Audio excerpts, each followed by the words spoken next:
Hopkins.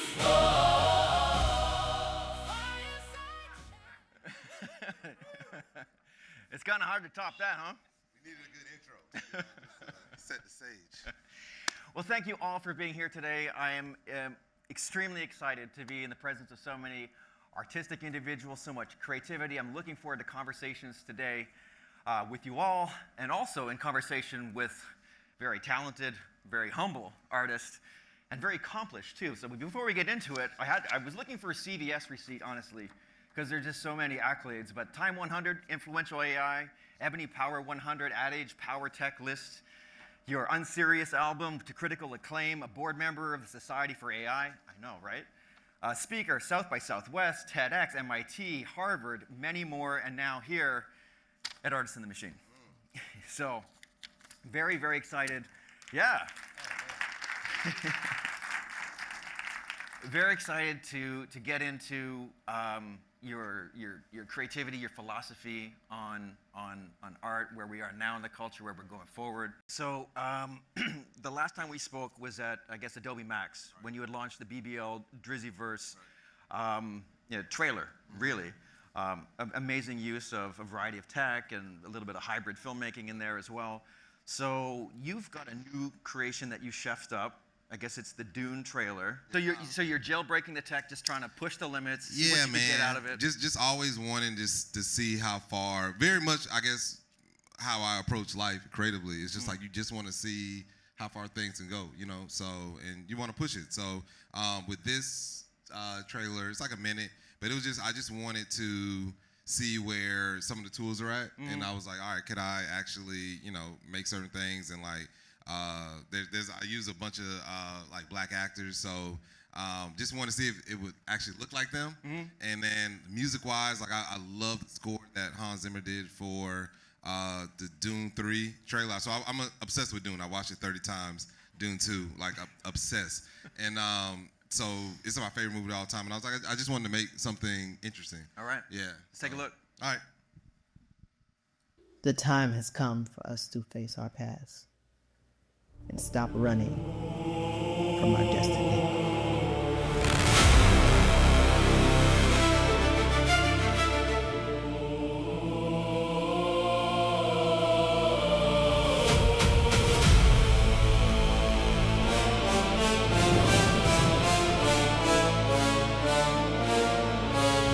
Glory to the King, He is Lord. Greater is He who's in me. Will overcome. Glory to the King, He is Lord. Greater is He who's in me.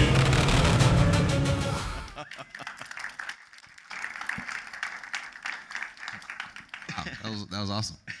Yeah, it was just a little something just a little something you chefed up, eh? Yeah. Well, yeah. So actually, once you break down a little bit of the creative process, I mean, I'm sure a lot of folks here would be quite interested to hear, you know, where that idea comes from, and then how did you will it into existence? No pun intended. Yeah. Oh, well, that was good fun. Yeah, you know, for me, I'm always just wanting to push things. I'm for that one. It was just like, you know, just being obsessed with Dune. And then a lot of times my work, I use a lot of like black characters, and it's more so just to like inspire people, you know, because a lot of times we don't get to see these type of images in Hollywood and media. So it's just like, I know that for me, I might not be the person to like make the thing, but maybe it might inspire the next generation or, you know, like whatever, just wanting people to like dream bigger, you know, so that's always like the starting point for me is just like, okay, I just want to dream big, and then just, because I just felt like for a lot of times, like growing up, there was just certain images or certain things that I just didn't see, you know, even just I'm from South Florida, like I didn't know anybody in Hollywood growing up. I didn't know anybody famous, so, you know, it'd have been probably, I don't know, my life might have been different if I maybe had certain people in my life that just were in the industry, you know. Yeah. So I just try to like just make things that hopefully inspire some people or inspire artists to dream bigger. Totally. And there's so much. I mean, you've been cooking up a lot. Yeah. Just gonna roll in the background, just for Okay. people seeing a collection of your works as we go through this. We didn't quite get the ambient, tam tams we were talking about, Right. but instead we're gonna go with a bunch of.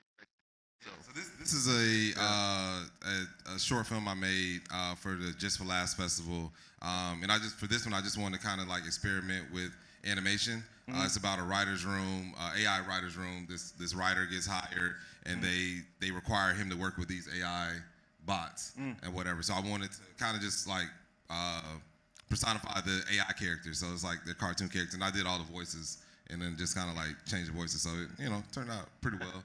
Yeah, and I kind of made it like a mockumentary style. So I love it. And so we were discussing here. So again, let's go to the writer's room and talk about creativity. You were discussing earlier that you don't believe in writer's block. No. All right. Yeah. Unpack. I don't think it exists. I don't think it exists. I think it's like Santa Claus, right?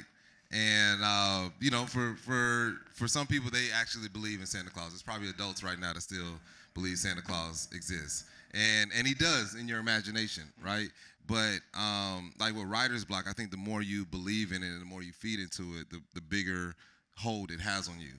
So if you constantly talk about writer's block and you say I have writer's block, then of course you're not going to have any ideas because you told yourself that you don't have the capacity to have ideas. So I find that, one, I don't talk about writer's block. I don't believe in it. And the easiest way to get around writer's block is just to start writing. Yeah. Like it's like really simple, but it's just like if I was like, okay, I got writer's block or I can't think of an idea, I would just start jotting down things. I would like, a man walks into a room. There's 1,000 people in the room. He's sweating profusely.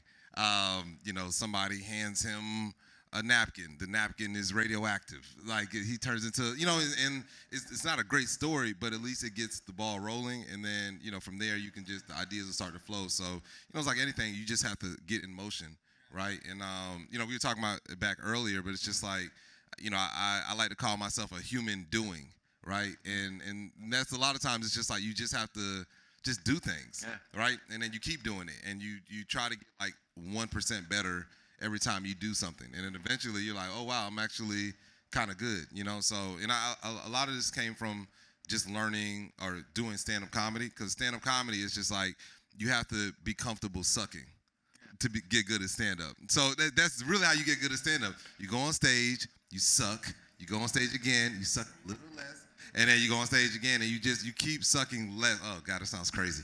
You keep sucking less until eventually you get good, and you're like, oh wow, I'm actually pretty decent at this. Sometimes you don't want to do it, and it's you feel like this is stupid or whatever, but I don't know where creativity exists, right? We think like, oh, it's in your head or whatever, but I have found that the more you show up, then that creative energy thing shows up as well, because you're like, look, just meet me halfway. A lot of times I feel like it's like meet me 30% of the way.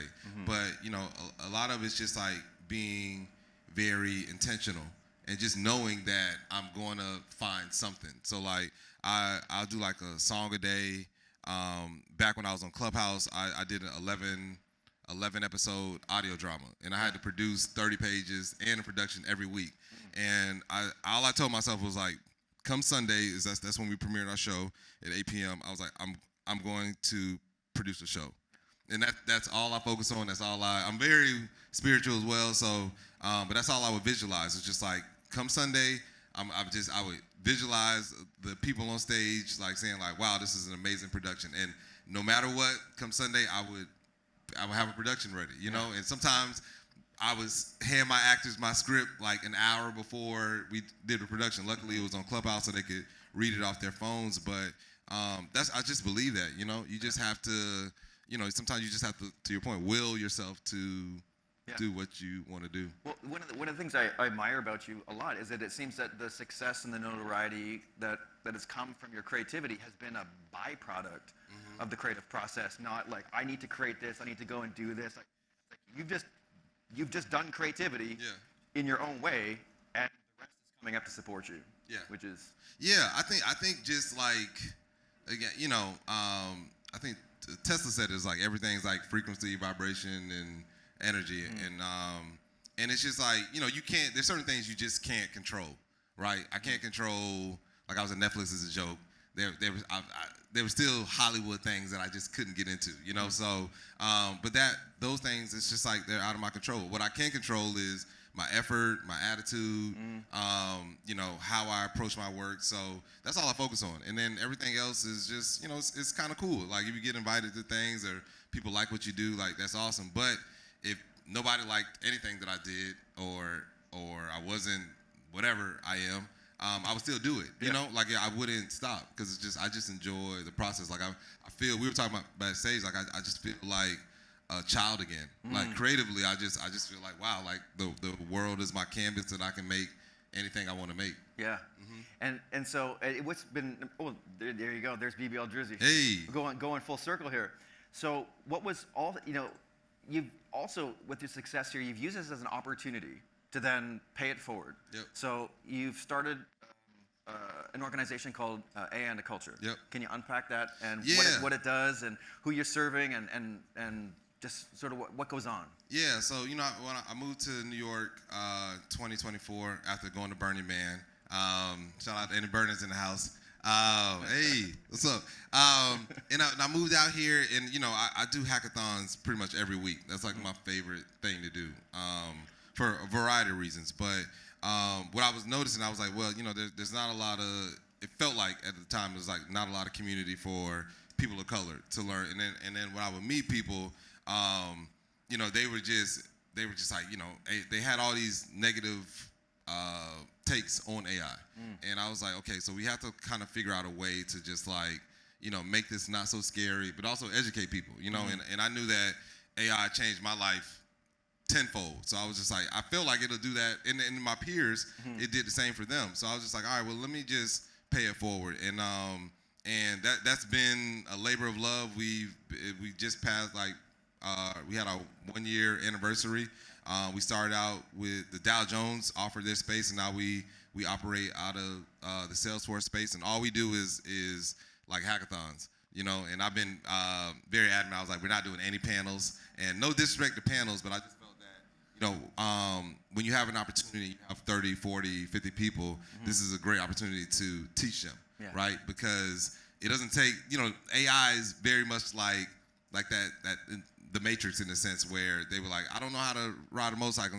They got an instant download, and it was like, I do now. So in 30 minutes or an hour, I can teach you how to make an AI film. It's not going to be an Oscar-worthy film, probably, but I can give you the skills, you know? So for me, that was like very important to be like, okay, when we have moments where we gather, I need to be like upskilling everybody. Yeah. And that's how we do. I travel across the country, and like I haven't made any money from it. I haven't asked anybody for money. It's just like, this is my way of like tithing and giving back to the community. So yeah, so we open it up to everybody, and, you know, but we focus on just underrepresented groups because we feel like they don't get, you know, as much attention as everybody else. That's amazing. And so with all this possibility with AI, it's clearly opened a lot up. Let's flip it over. Where do you not want it? In the bedroom? I don't know. I was like, I need you in the bedroom with me, Claude. Yeah, probably there. But you know what? It could. No, let's not go there. I think where I wouldn't want it. I don't know. I mean, if we were having this conversation now, I think there's certain human, very human moments and moments where you want a human connection that you don't want certain digital things around you, right? Where it's just like, let's just be present.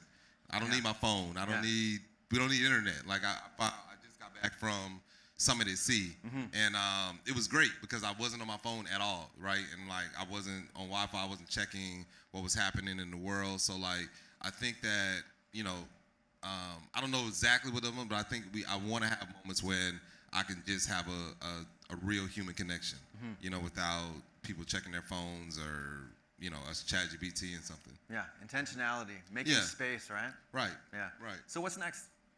BBL Drizzy the Musical. That's a dome experience that we've been working on.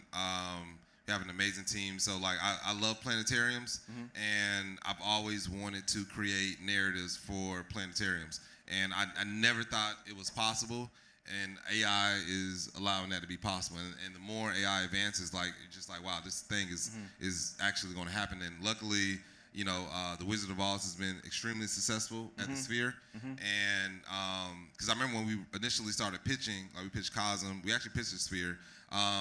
I just felt like at the time, like they didn't, you know, you had some musical events, and most planetariums, like it's just like a lot of images and maybe a voiceover, you know, or music, but no full narratives.